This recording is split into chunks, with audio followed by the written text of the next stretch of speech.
from Aya Hussein, Egypt.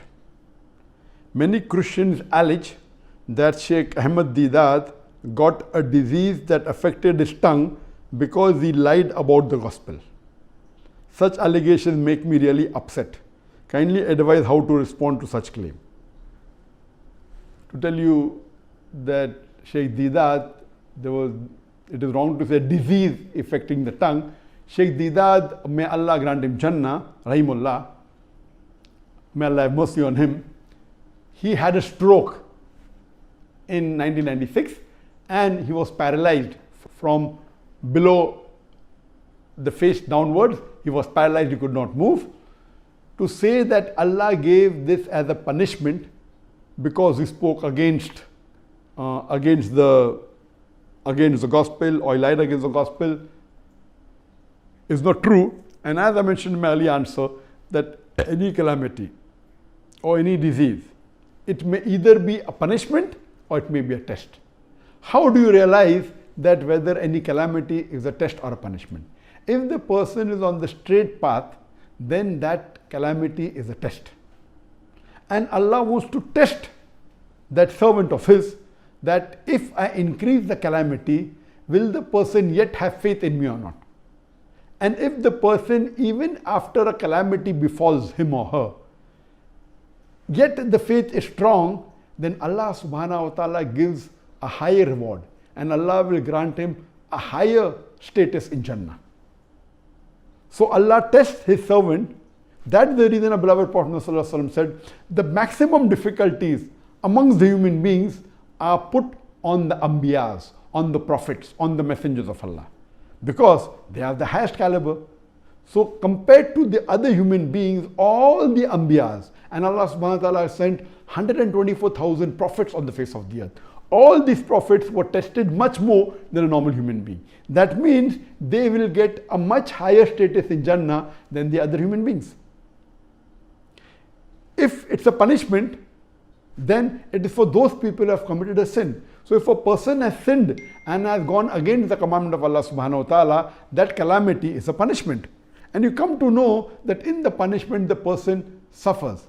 Whereas in a person, if it's a test, the person who's on the straight path, his iman increases. And as far as Shaikh Deedat is concerned, alhamdulillah, I knew him very closely. I was one of the first few people that when he got the stroke, I had just performed my Hajj and I flew from Saudi Arabia straight to South Africa, and alhamdulillah, I personally met him. Even though he had the stroke, even though he could not move, he could not speak, he used to converse through the blinking of his eyes. There was a chart that was kept behind him, which had 1, 2, 3, 4, 5 rows. Each row had A, B, C, D, first row, then second row, F, G, H, I. And this way, if we have to converse, which was 1, 2, so he used to blink. That means he wants to choose a letter from second row. Then from second row we start F, G, H, I. So I. So he blinks an I. So then I. So in this way, he could convey his message by spelling it out. And once you get used to it, you can do it very fast. So he used to converse even by the blinking of his eyes. And I know that even on bed, when he could not move, when he could not speak, he had did dawah. There were Christians who came to meet him, there were Christian missionaries who came to meet him, non-Muslims, and through dawah he was even able to revert some of the non-Muslims, alhamdulillah. He wrote long messages and he even encouraged me, and he even dictated a message on the plaque. The best award that I've got from anyone, or the best plaque, is the plaque given by Shaikh Ahmed Deedat to me in the year 2000, in which he dictated the message that, son, what you have done in 4 years had taken me 40 years to accomplish, alhamdulillah. So this he dictated with his eyes, even though he could not speak. And that plaque really, mashallah, gave a lot of encouragement to me.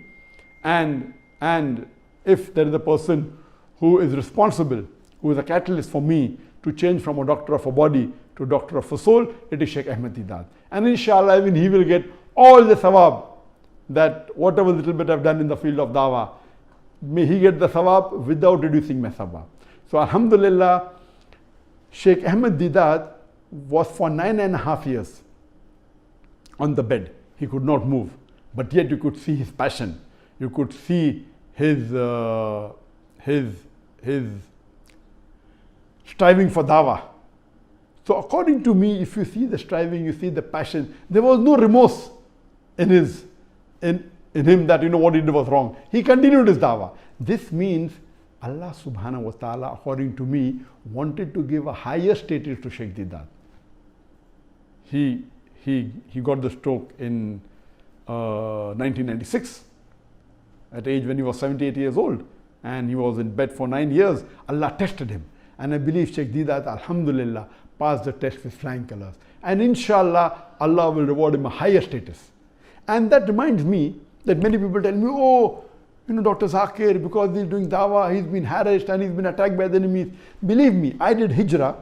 I left my home country, my home city, that's Bombay, left India and came to Malaysia. And believe me, Allah subhanahu wa ta'ala supported me immensely. If I have to think, I can point out 10,000 difficulties. But if I have to contemplate on the mercy of Allah, I can think of millions of things that Allah has blessed me. So depending upon whether you're an optimist or a pessimist, and believe me, I'm very happy. Whatever difficulties that came, they were nothing compared to the blessing that Allah has given me, to the ni'mah that Allah has given me. I'm continuing my dawah. I'm not stopping my dawah. So people are saying, oh, see, Zakir got a punishment and the Indian government went against him. It's not a punishment.